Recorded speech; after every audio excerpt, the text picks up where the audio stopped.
मित्रांनो नमस्कार. मित्रांनो, आपण एखाद्याला तू गाढव आहेस असं म्हणतो किंवा तू बैल आहे असं म्हणतो. यामागे आपल्याला तसं बोलण्याचं काय उद्दिष्ट असतं? वस्तुतः गाढव असो, बैल असो, हे प्राणी इमाने इतबारे आपलं काम करतात. ओझी वाहून न्यायचं काम किंवा बैलांना आपण शेतातील विविध कामांसाठी जुंपतो. आऊत असेल, त्याच्यानंतर पाभर असेल, त्याच्यानंतर विहिरीतून पाणी काढायची पद्धत आता बंद झाली, परंतु त्याच्यासाठी असेल, अ, ह्या कामांसाठी आपण बैलांचा वापर करतो. गाढवाला माती, वाळू किंवा मुरूम वाहण्यासाठी उपयोग करतात, विटा वाहण्यासाठी उपयोग करतात. गाढवाच्या पाठीवर सिमेंटची पोती असतील, इतर साहित्याची पोती असतील, ती दूरवरून वाहून न्यायची असेल तरी गाढवांचा उपयोग केला जातो. रायगडावर दगड वाहून नेण्यासाठी पाथरवटांनी किंवा इतर बांधकाम साहित्य वाहून नेण्यासाठी पुरातत्व विभागाच्या आधिपत्याखाली जे काम चालू होतं तिथं गाढवांचंच महत्त्व अधोरेखित झालं. गाढव वर चढताना अशा पद्धतीने वर चढतात. म्हणजे ते एक एक पायरी अशी सरळ चढत नाही, ते तिरकी चढतात, अशी अशी. हे त्यांचं उपजत असं ज्ञान आहे, उपजत असं त्यांना निसर्गाने शक्ती दिलेली आहे की तुम्ही ओझी वाहून नेण्यात सक्षम असाल. गाढव कुठलीही तक्रार करत नाही. काम झाल्यानंतर त्याला सोडून दिलं तर ते उकिरड्यावर चरण्यासाठी जातं. अक्षरशः उसाचं चिपाडसुद्धा गाढव खातं. गाढवाचा, बैलांचा हा मुकाटपणे मान खाली घालून काम करत राहण्याचा गुणधर्म आहे. आणि आपण असं म्हणतो की गाढवाला बुद्धी नसते, त्यामुळे जो विद्यार्थी अभ्यासात मागे पडतो त्याला गाढव आहे असं आपण म्हणतो. बैलसुद्धा प्रामाणिकपणे काम करतो. बैल हे शंकराचं वाहन आहे, आपण त्याला नंदी म्हणतो. त्यामुळे मनुष्य प्राण्यांची उपमा देऊन त्यांना अपमानित करणं थांबवायला हवं. हे मी सगळं कशासाठी सांगतोय? कारण गाढवांची श्रमशक्ती, त्याच्यानंतर घोड्याचा दमदारपणा, तरबेजपणा, वेग, त्याची दौड, त्याची चाल, त्याचा कणखरपणा, त्याची उंची आणि दौडण्याची क्षमता, पाठीवर माणसाला घेऊन वाहून नेण्याची दूरवरची क्षमता, त्याचा दमसाहस, त्याचा श्वास, ह्या सगळ्यांचा सुद्धा उपयोग मनुष्याने पूर्वापारपासून करून घेतलेला आहे. तेव्हा घोड्यांचा हा कणखरपणा, त्याची ड्युरॅबिलिटी, त्याची ताकद आणि गाढवांची मुकाट सामान, ओझं वाहून नेण्याची क्षमता, या दोघांचा संकर करून आपण खेचर हा प्राणी जन्माला घातला.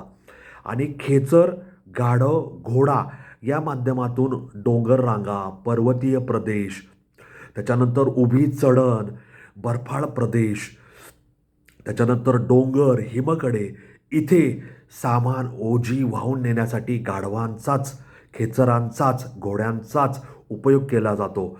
मग तुम्ही बद्रीनाथ, बद्री केदार, हिमाचल प्रदेश, कुलू, शिमला, मनाली, काश्मीर खोरा असेल, त्याच्यानंतर डलहौसी, मनाली, उत्तर प्रदेश, या सगळ्या भागांमध्ये, हिमाचल प्रदेश, हरियाणा, पंजाब, इथे सगळीकडे घोडा, गाढव, खेचरांचाच वापर केला जातो.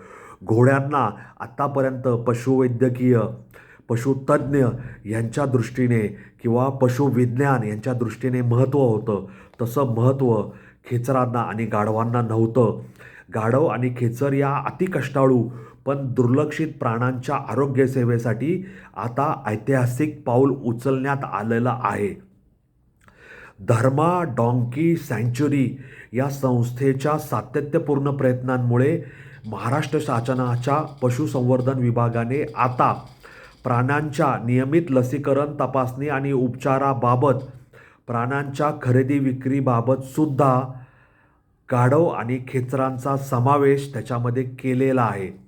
आता सगरोळी, जिल्हा नांदेड येथील धर्मा डॉंकी सँच्युरी ही संस्था 1.5 वर्षापासून Federation of Indian Animal Protection Organisation म्हणजेच FIAPO आणि ॲनिमल इंडिया फाउंडेशन यांच्या सहकार्याने बीड जिल्ह्यातील परळी, अंबाजोगाई भागातील वीट भट्ट्यांवर आणि सगरोळी परिसरात वाळू वाहतूक व बांधकाम साहित्य वाहतुकीसाठी कार्यरत असलेल्या जवळपास 2,000 गाढवांच्या कल्याणासाठी कार्य करत आहे. या कार्यक्रमात गाढव पाळणाऱ्यांमध्ये जनजागृती, पशुधन विकास अधिकारी, पशुसहाय्यक व पशुपर्यवेक्षक यांना प्रशिक्षण तसेच गाढव पालकांच्या शासनाच्या पशुवैद्यकीय सेवेशी नियमित संपर्क प्रस्थापित करण्यासाठी विविध उपक्रम व बैठकांचे आयोजन करण्यात आले होते. या संस्थेच्या सातत्यपूर्ण पाठपुराव्यामुळे पशुसंवर्धन विभागाच्या आयुक्तांनी राज्यातील सर्व जिल्ह्यातील पशुसंवर्धन उपायुक्त यांना गाढव, खेचर या प्राण्यांना दरवर्षी 2 वेळा TT लसीकरण, डिवॉर्मिंग म्हणजे काय? डिवॉर्मिंग म्हणजे काय? त्यांच्या आतड्यातील जंत बाहेर काढायचे, बाहेर पडण्यासाठी त्यांना लस द्यायची आणि औषधोपचार अनिवार्य करण्याचा आदेश दिला आहे. तसेच या प्राण्यांची खरेदी विक्री अधिकृत होण्यासाठी पावती व प्रमाणपत्र वितरित करण्याबाबतचे निर्देश संबंधित यंत्रणेस देण्यात आले आहेत. ही उपलब्धता केवळ गाढव पाळणाऱ्या पालकांसाठीच नव्हे तर संपूर्ण प्राणी कल्याण क्षेत्रासाठी एक महत्त्वाचा टप्पा ठरलेला आहे. यामुळे गाढवांना, खेचरांना योग्य उपचार मिळून ते निरोगी राहतील असा विश्वास धर्मा सँच्युरी संस्थेने व्यक्त केला आहे. त्यामुळे गाढवांच्या आणि खेचरांच्या आरोग्य सेवेला सरकारची मान्यता मिळालेली आहे.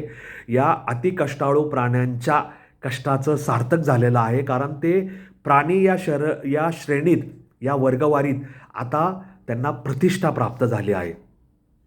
आता या विश्वस्त जे आहेत धर्मा डॉंकी सँच्युरी सगरोळी जिल्हा नांदेड, त्याचे जे विश्वस्त आहेत अभिजित महाजन काय म्हणतायत, तर गाढवांना, खेचरांना शासनाच्या पशुवैद्यकीय सेवेचा लाभ मिळावा, इतर प्राण्यांप्रमाणे शासकीय धोरणांमध्ये गाढवांना देखील स्थान मिळावे, यासाठी पशुसंवर्धन विभागाच्या मंत्री पंकजा मुंडे, सचिव डॉक्टर N रामास्वामी, आयुक्त डॉक्टर प्रवीण कुमार देवरे यांची भेट घेऊन पाठपुरावा केला.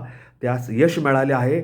यापुढे या आदेशाची अंमलबजावणी योग्य पद्धतीने होण्यासाठी धर्मा डॉंकी सँच्युरी ही संस्था काम करेल असं अभिजित महाजन म्हणतायत. मित्रांनो, गाढवांचा बाजार हा जेजुरीच्या पायथ्याला पौष अमावस्येला भरतो. त्याच्याप्रमाणे असाच बाजार मढी येथे होळी ते गुढीपाडवा या कालावधीत भरतो. तसेच एकमुखी दत्ताची यात्रा सारंगखेडा शहादा तालुक्यामध्ये धुळे जिल्ह्यामध्ये भरते. तिथे गाढवांचा बाजार भरतो. गाढव असतील, घोडे असतील, खेचरं असतील, पशूंचा बाजार तिथं भरतो. आणि त्याच्यानंतर आपलं जे राजस्थानमधील पुष्कर मेळा आहे तिथेसुद्धा गाढवांचा, घोड्यांचा बाजार भरतो. आणि गाढवं, घोडे किंवा गाढव, खेचर यांचा सामान वाहून नेण्यासाठी ज्या जाती जमाती उपयोग करतात त्यांची जात पंचायतसुद्धा मढी येते, पौष अमावस्येला जेजुरीच्या पायथ्याला येते, भरते.